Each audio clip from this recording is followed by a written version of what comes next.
अपन channel SCS Mithila के करू subscribe और बेल बटन जरूर दबा दिया ताकि हर खबर सबसे पहले पहुंचे अहां तक। पारा विधिक स्वयंसेवक सबके लिए एक दिवसीय उन्मुखीकरण कार्यक्रम के आयोजन भेल। जिला एवं सत्र न्यायाधीश जिला विधिक सेवा प्राधिकार के अध्यक्ष विनोद कुमार तिवारी के अध्यक्षता में पारा विधिक स्वयंसेवक हेतु एक दिवसीय उन्मुखीकरण कार्यक्रम के आयोजन एडीआर भवन में कल गेल।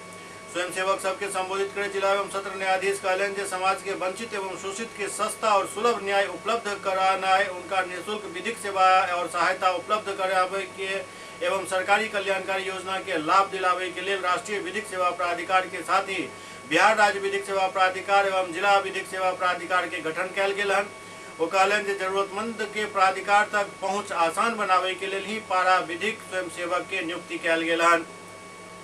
पारा विधिक स्वयंसेवक के कार्य जो विधिक सेवा प्राधिकार के जरिए गरीब के सहायता करत न्यायालय के कार्य लोक अदालत आदि में भी सहयोग केनाई हुनक दायित्व अछि।